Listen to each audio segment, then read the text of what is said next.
Federalist Number 54 by James Madison.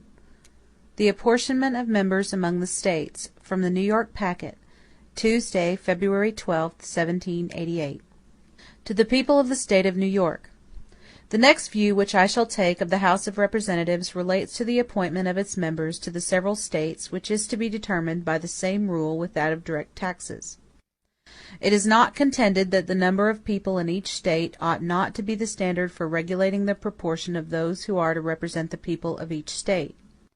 The establishment of the same rule for the appointment of taxes will probably be as little contested, though the rule itself in this case is by no means founded on the same principle. In the former case, the rule is understood to refer to the personal rights of the people, with which it has a natural and universal connection. In the latter, it has reference to the proportion of wealth, of which it is in no case a precise measure, and in ordinary cases a very unfit one. But notwithstanding the imperfection of the rule as applied to the relative wealth and contributions of the States, it is evidently the least objectionable among the practicable rules, and had too recently obtained the general sanction of America, not to have found a ready preference with the Convention. All this is admitted, it will perhaps be said, but does it follow from an admission of numbers for the measure of representation, or of slaves combined with free citizens as a ratio of taxation, that slaves ought to be included in the numerical rule of representation? Slaves are considered as property, not as persons. They ought therefore to be comprehended in estimates of taxation which are founded on property, and to be excluded from representation which is regulated by a census of persons. This is the objection, as I understand it, stated in its full force. I shall be equally candid in stating the reasoning which may be offered on the opposite side. We subscribe to the doctrine, might one of our Southern brethren observe, that representation relates more immediately to persons, and taxation more immediately to property, and we join in the application of this distinction to the case of our slaves. But we must deny the fact that slaves are considered merely as property, and in no respect whatever as persons. The true state of the case is, that they partake of both these qualities, being considered by our laws in some respects as persons, and in other respects as property. In being compelled to labor, not for himself, but for a master; in being vendible by one master to another master; and in being subject at all times to be restrained in his liberty and chastised in his body, by the capricious will of another, the slave may appear to be degraded from the human rank, and classed with those irrational animals which fall under the legal denomination of property. In being protected, on the other hand, in his life and in his limbs, against the violence of all others, even the master of his labor and his liberty, and in being punishable himself for all violence committed against others, the slave is no less evidently regarded by the law as a member of the society, not as a part of the irrational creation, as a moral person, not as a mere article of property. The Federal Constitution therefore decides with great propriety on the case of our slaves, when it views them in the mixed character of persons and of property. This is in fact their true character. It is the character bestowed on them by the laws under which they live, and it will not be denied that these are the proper criterion, because it is only under the pretext that the laws have transformed the negroes into subjects of property that a place is disputed them in the computation of numbers, and it is admitted that if the laws were to restore the rights which have been taken away, the negroes could no longer be refused an equal share of representation with the other inhabitants.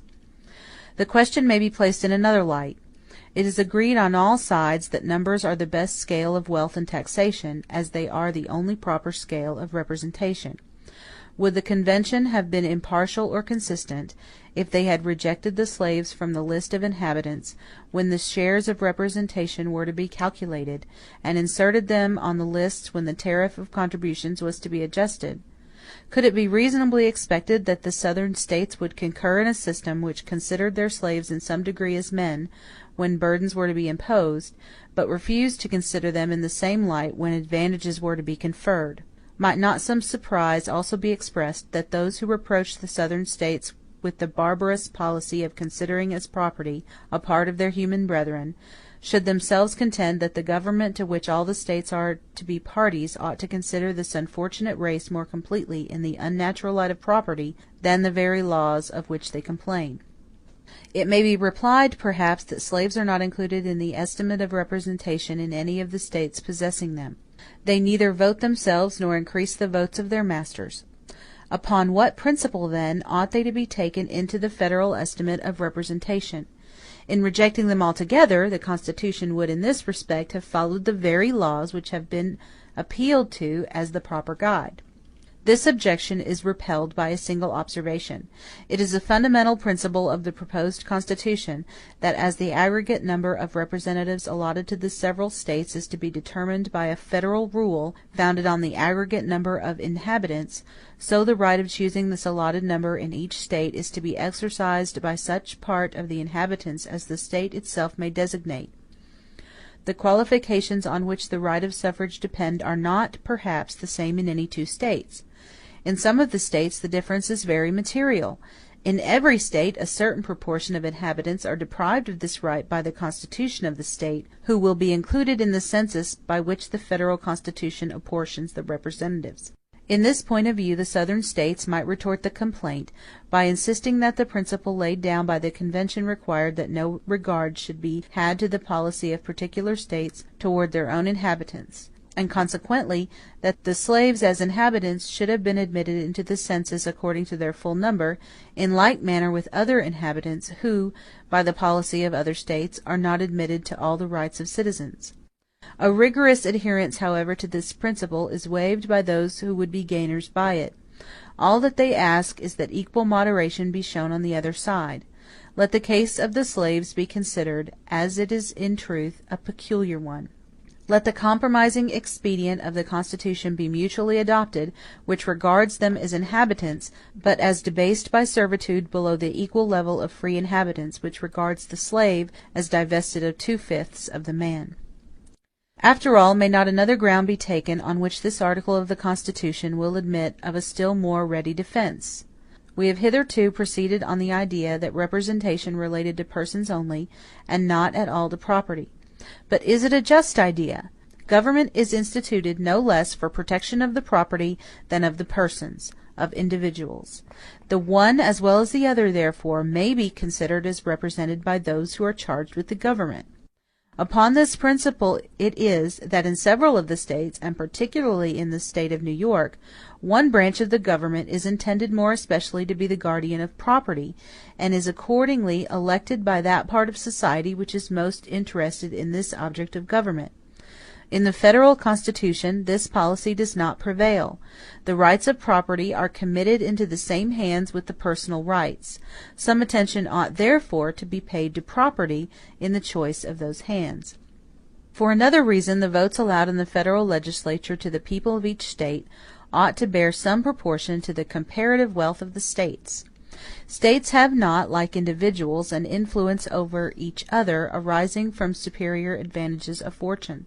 If the law allows an opulent citizen but a single vote in the choice of his representative, the respect and consequence which he derives from his fortunate situation very frequently guide the votes of others to the objects of his choice, and through this imperceptible channel the rights of property are conveyed into the public representation. A state possesses no such influence over other states. It is not probable that the richest state in the Confederacy will ever influence the choice of a single representative in another state. Nor will the representatives of the larger and richer states possess any other advantage in the federal legislature over the representatives of other states than what may result from their superior number alone. As far, therefore, as their superior wealth and weight may justly entitle them to any advantage, it ought to be secured to them by a superior share of representation. The new Constitution is in this respect materially different from the existing Confederation, as well as from that of the United Netherlands and other similar confederacies. In each of the latter, the efficacy of the federal resolutions depend on the subsequent and voluntary resolutions of the states composing the Union. Hence the states, though possessing an equal vote in the public councils, have an unequal influence, corresponding with the unequal importance of these subsequent and voluntary resolutions. Under the proposed Constitution, the federal acts will take effect without the necessary intervention of the individual states. They will depend merely on the majority of votes in the federal legislature, and consequently each vote, whether proceeding from a larger or smaller state, or a state more or less wealthy or powerful, will have an equal weight and efficacy, in the same manner as the votes individually given in a state legislature by the representatives of unequal counties or other districts have each a precise equality of value and effect; or if there be any difference in the case, it proceeds from the difference in the personal character of the individual representative, rather than from any regard to the extent of the district from which he comes. Such is the reasoning which an advocate for the Southern interest might employ on this subject; and although it may appear to be a little strained in some points, yet, on the whole, I must confess that it fully reconciles me to the scale of representation which the convention have established. In one respect, the establishment of a common measure for representation and taxation will have a very salutary effect. As the accuracy of the census to be obtained by the Congress will necessarily depend, in a considerable degree, on the disposition, if not on the co-operation, of the States, it is of great importance that the States should feel as little biased as possible to swell or reduce the amount of their numbers. Were their share of representation alone to be governed by this rule, they would have an interest in exaggerating their inhabitants. Were the rule to decide their share of taxation alone, a contrary temptation would prevail. By extending the rule to both objects, the States will have opposite interests, which will control and balance each other, and produce the requisite impartiality. Signed, Publius. End of Federalist Paper No. 54.